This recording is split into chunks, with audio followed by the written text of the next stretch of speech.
जय हिंद। बिहार शिक्षा केंद्र में आप सभी का स्वागत है। आज की क्लास में हम लोग पढ़ने वाले हैं गैर हड़प्पा सभ्यता के बारे में। गैर हड़प्पा, इसे ताम्रपाषाण काल भी बोला जाता है, ताम्रपाषाणिक संस्कृति भी बोलते हैं इसे। तो मुख्य रूप से इसमें हम लोग क्या पढ़ेंगे, ताम्रपाषाण काल के बारे में कि भारत में जो है हड़प्पा ताम्रपाषाण गैर हड़प्पा सभ्यता के जो है स्थल कहाँ कहाँ से मिले हैं और इसकी क्या विशेषता थी।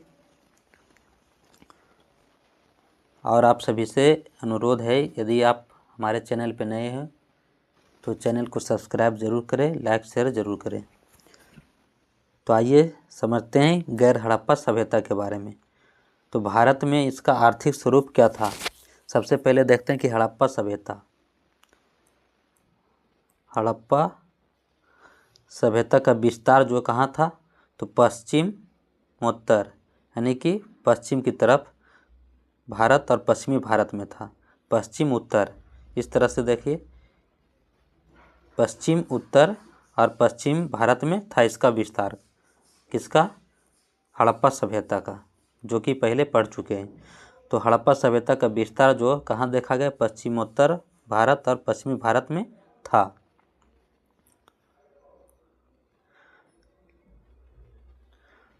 और इसके प्रमाण जो व्यापक रूप से उत्खनन द्वारा प्राप्त हुए हैं, लेकिन देश के आंतरिक प्रदेशों में, इस पर गौर कीजिएगा, देश के आंतरिक प्रदेशों में स्थानीय सभ्यताओं का विकास हो रहा था। यानी जिस समय हड़प्पा सभ्यता थी उसी समय देश के आंतरिक प्रदेशों में स्थानीय सभ्यता का विकास हो रहा था। इसी को बोला गया गैर हड़प्पा। इसी को क्या बोला गया है? गैर हड़प्पा। विभिन्न सभ्यताओं के स्वरूप तथा उनके आर्थिक जीवन के बारे में अध्ययन करना भी आवश्यक है। तो विभिन्न जो अलग अलग सभ्यता के स्वरूप, इनका क्या था, आर्थिक जीवन कैसा था इसका, इनके बारे में जो अध्ययन करना आवश्यक है। किसके बारे में? गैर हड़प्पा सभ्यता का जो आर्थिक स्वरूप क्या था, ये कैसी सभ्यता थी। ये जो सभ्यता थी एक ग्रामीण सभ्यता थी। कैसी थी? ग्रामीण सभ्यता, याद रखिएगा, ग्रामीण सभ्यता थी। और ताम्रपाषाण इसे क्यों बोला गया है? तो तांबा और पत्थर का प्रयोग जो साथ साथ करते थे, तांबे का प्रयोग भी करते थे और पत्थर की वस्तुओं का भी प्रयोग करते थे, इसलिए इसे बोला गया है ताम्रपाषाण। इंग्लिश में इसे बोलते हैं चाल्कोलिथिक काल, चाल्कोलिथिक।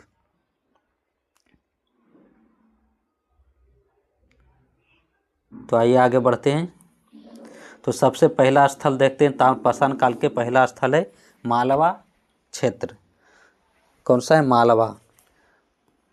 तो मालवा क्षेत्र की जो है भूमि कैसी है? उर्वर। मालवा क्षेत्र की भूमि उर्वर है और अनेक नदियां इस क्षेत्र का सिंचन करती है, यानी उपजाऊ मिट्टी है। मालवा क्षेत्र की जो भूमि है बहुत ही उपजाऊ है और अनेक नदियां इस क्षेत्र का सिंचन करती है। इस क्षेत्र में बस्तियों के होने के अनेक प्रमाण ताम्रपाषाण काल के हैं। यानी मालवा क्षेत्र में जो है स्थल है कौन से काल के हैं? ताम्रपाषाण काल के हैं। मालवा क्षेत्र में बस्तियों के होने के अनेक प्रमाण हमें कौन से काल के मिलते हैं? ताम्रपाषाण काल के। समझते चलिएगा ध्यान से।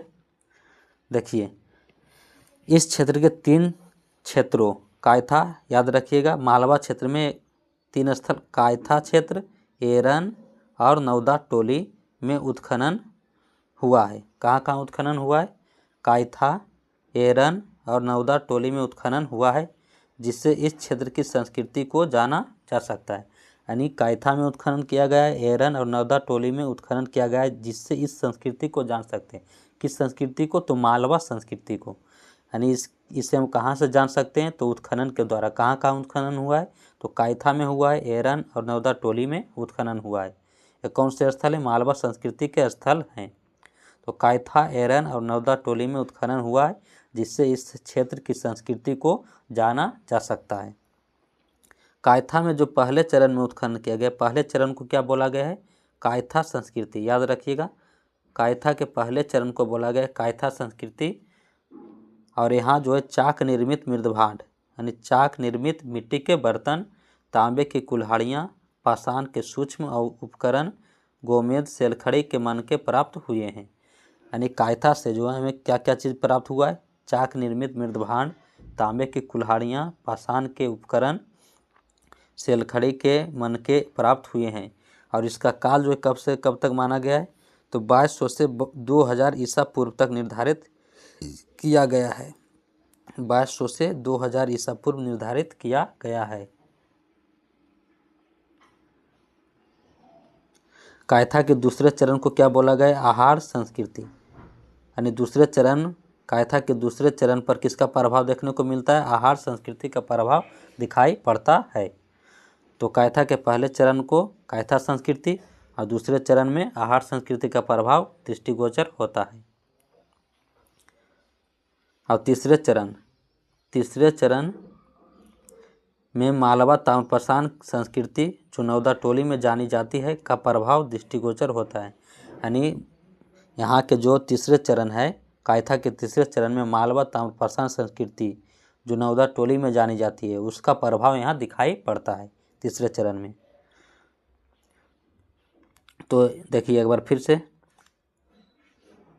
पहला चरण को क्या बोला गया है, कायथा संस्कृति। कायथा के पहले चरण को क्या बोला गया है, कायथा संस्कृति। और दूसरे चरण को किसका प्रभाव है, आहार संस्कृति का प्रभाव पड़ता है, दिखाई पड़ता है। और तीसरे संस्कृति में किसका प्रभाव दिखाई पड़ता है, तो मालवा ताम्रपाषाण संस्कृति का प्रभाव दिखाई पड़ता है, तो नौदा टोली में जानी जाती थी। नौदा टोली में मिट्टी, बाँस, फूस के घर, विशेष प्रकार के मृदभांड, तांबे की कुल्हाड़ियाँ, अंगूठियाँ, मिट्टी और गोमेद के मनके प्राप्त हुए हैं। नौदा टोली से भी क्या हमें प्राप्त हुआ है, मिट्टी, बाँस, फूस के घर, विशेष प्रकार के मृदभांड, तांबे की कुल्हाड़ियाँ, अंगूठियाँ, मिट्टी और गोमेद के मनके प्राप्त हुए हैं। और नौदा टोली से क्या प्राप्त हुआ है, तो यहाँ कृषि के प्रमाण, यहाँ जो कृषि के प्रमाण मिले हैं, गेहूँ, अलसी, चना, मटर का उत्पादन किया जाता था। कायथा सभ्यता का काल 1600 से 1300 ईसा पूर्व माना गया है। महाराष्ट्र, इस क्षेत्र में भी ताम्रपाषाण युग की संस्कृतियाँ प्राप्त हुई है। महाराष्ट्र क्षेत्र में भी ताम्रपाषाण काल के स्थल प्राप्त हुए हैं। पहला देखें मालवा क्षेत्र का, मालवा क्षेत्र। दूसरा क्या है, महाराष्ट्र क्षेत्र। तो आइए देखते हैं महाराष्ट्र क्षेत्र में कहाँ कहाँ से उत्खनन हुआ है। तो कुछ स्थल महाराष्ट्र क्षेत्र में कुछ स्थल जैसे नासिक, जोरवे, नेवासा, दायमाबाद, चंदौली, सोनगांव, इनामगांव में उत्खनन किया गया है।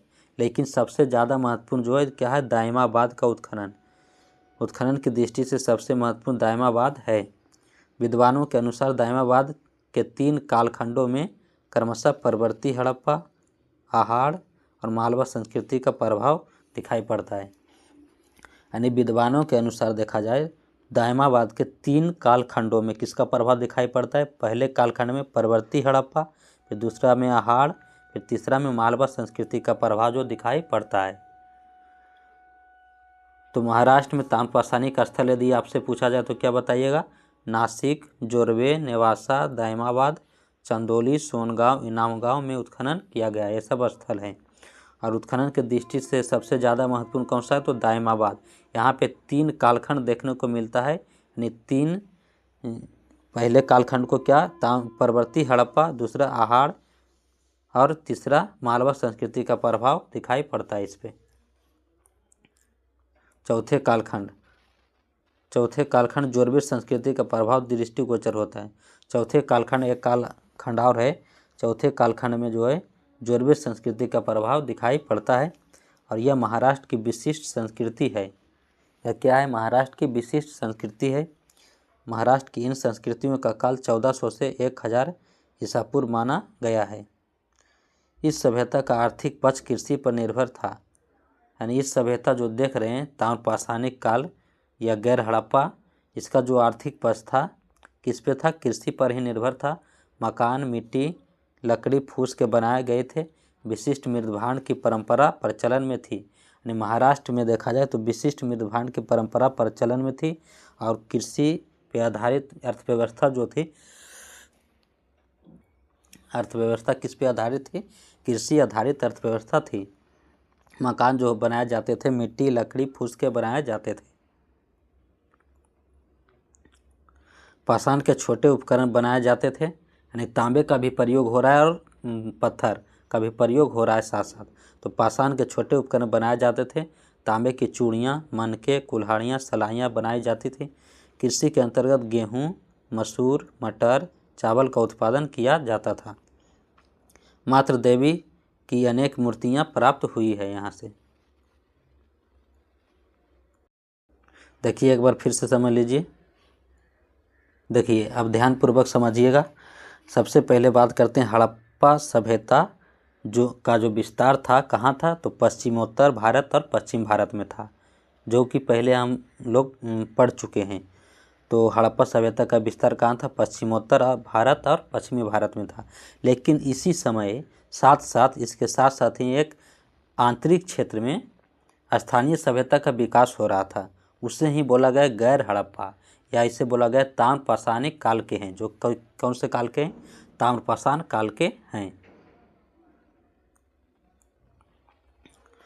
तो इसके प्रमाण व्यापक रूप से उत्खनन द्वारा प्राप्त हुए हैं। हड़प्पा सभ्यता के प्रमाण तो उत्खनन द्वारा प्राप्त हुए हैं, लेकिन इसी समय आंतरिक प्रदेशों में स्थानीय सभ्यताओं का विकास हो रहा था और विभिन्न सभ्यताओं के स्वरूप तथा उनके आर्थिक जीवन के बारे में अध्ययन करना जरूरी है इनके।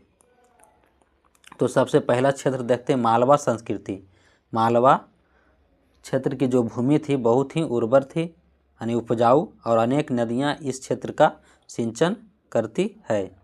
इस क्षेत्र में वस्तुओं के होने के जो अनेक प्रमाण कौन से काल के हैं, तो ताम्रपाषाण काल के हैं। यानी मालवा क्षेत्र में जितना भी इस वस्तुओं के प्रमाण मिला है कौन से काल के, ताम्रपाषाण काल के हैं।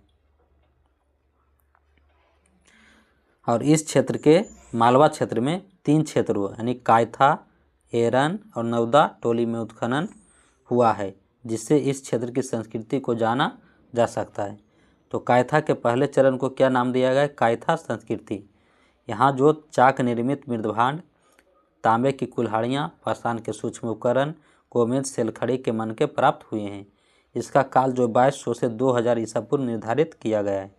तो कायथा के पहले चरण को क्या नाम दिया गया है, कायथा संस्कृति। और कायथा के दूसरे चरण को बोला गया आहार संस्कृति का प्रभाव दिखाई पड़ता है। इसे आहार संस्कृति का प्रभाव दिखाई पड़ता है। कायथा के दूसरे चरण पर किसका प्रभाव दिखाई पड़ता है, तो आहार संस्कृति। और इसके तीसरे चरण में मालवा ताम्रपाषाण संस्कृति जो नौदा टोली में जानी जाती है, इसका प्रभाव दिखाई पड़ता है। नौदा टोली में मिट्टी, बाँस, फूस के घर, विशेष प्रकार के मृदभांड, तांबे की कुल्हाड़ियाँ, अंगूठियाँ, मिट्टी, ये सब जो मन के प्राप्त हुए हैं। और क्या प्राप्त, यहाँ से जो कृषि के प्रमाण मिले हैं, गेहूँ का उत्पादन ये लोग करते थे। अलसी, चना, मटर का उत्पादन किया जाता था। कायथा सभ्यता का काल जो है 1600 से 1300 ईसा पूर्व माना जाता है। तो मुख्य रूप से पहला क्षेत्र क्या देखें, ताम्रपाषाण काल के पहला क्षेत्र देखें मालवा में 3 स्थल याद रखना है, कायथा, एरन और नौदा टोली। कायथा, एरन और क्या याद रखना है, नौदा टोली में उत्खनन हुआ है। यहाँ से जो है मृदभांड, तांबे की कुल्हाड़ियाँ, पाषाण के उपकरण, सेलखड़ी, ये सब जो है प्राप्त हुआ है, जिसका काल 2200 से 2000 ईसा पूर्व है। कायथा के पहले चरण को कायथा संस्कृति कहा गया है। दूसरे चरण में आहार संस्कृति का प्रभाव दिखाई पड़ता है। और इसके तीसरे चरण में मालवा ताम्रपाषाण संस्कृति जो नौदा टोली में जानी जाती थी, उसका प्रभाव दिखाई पड़ता है। नौदा टोली में मिट्टी के बाँस ये सब जो है घर किससे बनते थे, तो यानी कि इनका जो घर बनाते थे नौदा टोली में, मिट्टी, बाँस, फूस के घर होते थे। कैसे होते थे, फूस के घर। यानी कि यह जो सभ्यता थी एक ग्रामीण सभ्यता थी। विशेष प्रकार के मृदभांड, तांबे की कुल्हाड़ियाँ, अंगूठियाँ, मिट्टी और गोमेद के मनके प्राप्त हुए हैं। यदि आपसे पूछा जाए कि हड़प्पा सभ्यता और गैर हड़प्पा सभ्यता में अंतर क्या है, तो बताइएगा हड़प्पा सभ्यता जो थी एक शहरीकृत सभ्यता थी, नगरीय सभ्यता थी, जबकि गैर हड़प्पा ये जो क्या थी, ग्रामीण सभ्यता थी। क्या थी, ग्रामीण सभ्यता थी। अब महाराष्ट्र में भी ताम्रपाषाण काल के जो साक्ष्य प्राप्त हुए हैं। यहाँ पे कौन कौन सा स्थल को याद रखना है, तो यहाँ पे नासिक याद रखना है। नासिक, जोरवे, नेवासा, दाइमाबाद, चंदौली, सोनगांव, इनामगांव, में उत्खनन किया गया है। उत्खनन की दृष्टि से सबसे महत्वपूर्ण क्या है तो दायमाबाद है। विद्वानों के अनुसार यहाँ पे 3 कालखंडों में पहला कालखंड को परवर्ती हड़प्पा, दूसरा आहाड़ और तीसरा पे मालवा संस्कृति का जो प्रभाव था। लेकिन एक कालखंड और देखा गया, चौथे खंड में जोरबेट संस्कृति का भी प्रभाव इस पर पड़ता है। यह महाराष्ट्र की विशिष्ट संस्कृति है। महाराष्ट्र की इन संस्कृतियों का काल 1400 से 1000 ईसा पूर्व माना गया है। इस सभ्यता का आर्थिक पक्ष किस पे निर्भर था तो कृषि पे निर्भर था। मकान मिट्टी लकड़ी फूस के बनाए गए थे। विशिष्ट मृदभांड की जो है परंपरा थी। एक अलग प्रकार के जो मृदभांड यहाँ देखने को मिलता है। और पाषाण जो होते थे छोटे उपकरण बनाए जाते थे। पाषाण के पत्थर के भी छोटे उपकरण बनाए जाते थे। तांबे की चूड़ियाँ बनाई जाती थी। मनके कुल्हाड़ियाँ सलाइयाँ बनाई जाती थी। कृषि के अंतर्गत जो गेहूं का उत्पादन होता था, मसूर मटर चावल का भी उत्पादन करते थे। मातृ देवी की जो अनेक मूर्तियाँ प्राप्त हुई है। आप जानते हैं दक्षिण भारत, तो दक्षिण भारत में कौन कौन से स्थल था? तमिलनाडु, कर्नाटक, आंध्र, केरल में ताम्रपाषाण काल की अनेक सभ्यताओं का विकास हुआ है। कहाँ कहाँ? दक्षिण भारत में याद रखिएगा, तमिलनाडु, कर्नाटक, आंध्र प्रदेश, केरल में ताम्रपाषाण काल की अनेक सभ्यताओं का विकास हुआ है। अनेक स्थानों पर व्यापक पैमाने पर उत्खनन हुआ है, जिनमें कौन कौन सा याद रखिएगा? ब्रह्मगिरी, मास्की, नागार्जुनकोंडा, कोडेकल आदि प्रमुख हैं। यानी अनेक स्थानों पर दक्षिण भारत के जो स्थल हैं ताम्रपाषाणिक स्थल, ब्रह्मगिरी, मास्की, नागार्जुनकोंडा, कोडेकल आदि प्रमुख हैं। इन सभ्यताओं का काल जो है 2300 से 900 ईसा पूर्व माना गया है। इन सभ्यताओं का जो विकास 3 चरणों में हुआ है। कितने चरण में हुआ है? 3 चरणों में। पहले चरण में पाषाण के उपकरण प्राप्त हुए हैं। यानी कि पहले चरण में जो है धातु का कोई ज्ञान नहीं था। याद रखिएगा, यहाँ जो है पहले चरण में धातु का ज्ञान नहीं था। और चाक निर्मित विचित्र यानी एक अलग प्रकार का जो मृदभांड होता है उसे विचित्र बोला गया है। तो चाक निर्मित विचित्र मृदभांड पाषाण के सादे बर्तन पाए गए हैं। बाद के चरण में धातु का जो प्रयोग पाया जाता है। तो पहले चरण में जो है इस सभ्यता के पहले चरण में धातु का ज्ञान नहीं था और बाद के चरण में धातु का प्रयोग पाया जाता है। मकान जो कैसे होते थे? मिट्टी लकड़ी फूस के बनाए जाते थे। कृषि आर्थिक जीवन का मुख्य आधार था। खेती जो होता था आर्थिक जीवन का मुख्य आधार था। यानी अर्थव्यवस्था का मुख्य आधार क्या था तो खेती, कृषि उत्पादन में बाजरा और चना जो है प्रमुख था। दक्षिण भारत में बाजरा और चना प्रमुख था ताम्रपाषाण काल में। पशुपालन प्रचलित था। पशुपालन भी संभवतः पशुपालन का अधिक महत्व था। कहाँ? दक्षिण भारत में। आप जानते हैं पूर्वी भारत, तो पूर्वी भारत में उड़ीसा में ताम्रपाषाण काल के धातु उपकरण प्राप्त हुए हैं, लेकिन अभी तक उनका काल निर्धारण नहीं हो सका है। अतः यह कहना कठिन है कि यह सभ्यता हड़प्पा की समकालीन थी। यानी पूर्वी भारत में उड़ीसा में ताम्रपाषाण काल के धातु उपकरण जो है प्राप्त हुए हैं, लेकिन अभी तक जो है उनका काल निर्धारण नहीं हो सका है। अतः यह कहना कठिन है कि यह सभ्यता हड़प्पा की समकालीन थी, इसके समय में ही थी, साथ ही ये कहना कठिन है क्योंकि इसका काल ही निर्धारण नहीं हुआ है कि कब का है। तो बंगाल में देखा जाए, बंगाल में कुछ स्थानों पर जैसे पांडु, याद रखिएगा, पांडु, महिषदल, राजर आदि पर उत्खनन हुआ है। इनसे प्राप्त साक्ष्य के आधार पर पता चलता है कि पश्चिम बंगाल में ताम्रपाषाण सभ्यता विस्तारित थी। यानी बंगाल में देखा जाए तो कुछ स्थानों पे जो उत्खनन हुआ है, कहाँ कहाँ हुआ है? पांडु, महिषदल, राजर आदि पर उत्खनन हुआ है। इनसे प्राप्त साक्ष्य के आधार पर क्या पता चलता है कि पश्चिम बंगाल और में ताम्रपाषाणिक सभ्यता विस्तारित थी। मतलब कि यहाँ पर भी जो है ताम्रपाषाणिक सभ्यता थी। यह सभ्यता मुख्य रूप से किस पे आधारित थी? तो चावल पर आधारित थी। किस पे? चावल, यानी कि वही खेती। पूर्वी बंगाल तथा असम में अभी भी उत्खनन नहीं हुआ है, अतः इन क्षेत्रों में ताम्रपाषाणिक सभ्यता के बारे में कुछ नहीं कहा जा सकता है। बिहार में ताम्रपाषाण काल के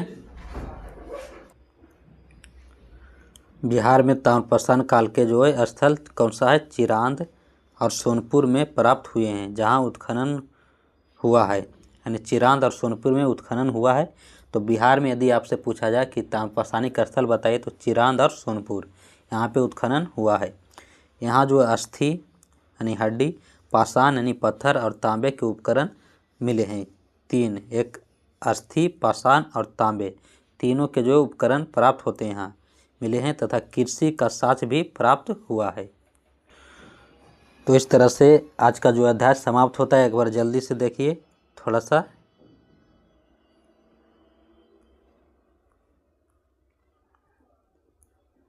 देखिए दक्षिण भारत में कहाँ कहाँ याद रखना है? दक्षिण भारत में ब्रह्मगिरी को याद रखिएगा, मास्की और नागार्जुन कोंडा, ये तीनों जो कौन से स्थल हैं? तो ताम्रपाषाणिक स्थल हैं, कोडेकल आदि प्रमुख हैं। तो दक्षिण भारत में कहाँ कहाँ से? तमिलनाडु, कर्नाटक, आंध्र, केरल के में जो है ताम्रपाषाण काल के अनेक सभ्यताओं का विकास हुआ था। और इन सभ्यताओं का काल जो 2300 से 900 ईसा पूर्व, इसे याद रखिए या नहीं छोड़ दीजिएगा। लेकिन इन सभ्यताओं का विकास 3 चरणों में हुआ था। पहले चरण में किसका प्रयोग होता था ये याद रखिएगा।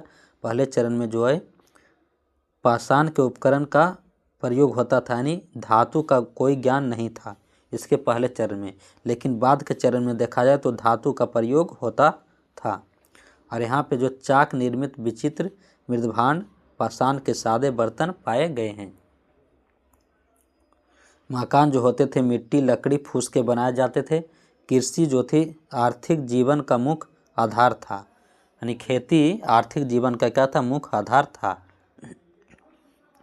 कृषि उत्पादन में बाजरा और चना का जो है प्रमुख था दक्षिण भारत में। पशुपालन भी प्रचलित था। संभवतः पशुपालन का जो अधिक महत्व दिया जाता। वहीं पूर्वी भारत में उड़ीसा में देखा जाए तो पूर्वी भारत में उड़ीसा में ताम्रपाषाण काल के धातु उपकरण जो है प्राप्त हुए हैं, लेकिन अभी तक उनका जो काल निर्धारण नहीं हो सका है। अतः यह कहना कठिन है कि यह सभ्यता हड़प्पा की समकालीन थी। पूर्वी भारत में उड़ीसा में जो ताम्रपाषाण काल के उपकरण प्राप्त हुए हैं उनका काल निर्धारण नहीं किया जा सका है। इसीलिए यह नहीं हम कह सकते कि यह सभ्यता जो थी हड़प्पा के समकालीन थी। समकालीन मतलब उसी के समय थी, साथ साथ चल रही थी। तो बंगाल में कुछ स्थानों पर जैसे कहाँ कहाँ? तो पांडु, महिषदल, राजर याद रखिएगा। पांडु, महिषदल और राजर आदि पर जो उत्खनन हुआ है, इनसे प्राप्त साक्ष्य के आधार पर पता चलता है। क्या पता चल रहा है? चलता है कि पश्चिम बंगाल में भी ताम्रपाषाण काल के जो है स्थल थे, यानी पश्चिम बंगाल में ताम्रपाषाण सभ्यता विस्तारित थी। यह सभ्यता मुख्य रूप से चावल पर आधारित थी। तो देखिए अब ध्यान से समझिएगा, ताम्रपाषाण काल के मुख्य रूप से देखा जाए इसकी अर्थव्यवस्था जो थी तो खेती पे, जितना भी देख रहे हैं क्या चावल का उत्पादन यहाँ देखिए हो रहा है, यानी खेती आधारित थी। कृषि जो थी अर्थव्यवस्था का मुख्य आधार था और पशुपालन। अरे ताम्रपाषाण काल में जो उपकरण प्रयोग हुआ है किसका? तांबे के और पाषाण यानी पत्थर के, याद रखिएगा। तांबा का प्रयोग भी ये लोग करते थे और साथ ही साथ पत्थर का भी प्रयोग करते थे। ठीक है, तो आज की क्लास जो यहीं तक रखते हैं। घर ताम्रपाषाण काल में जो है घर किस प्रकार के होते थे? तो फूस के बनाए जाते थे, याद रखिएगा।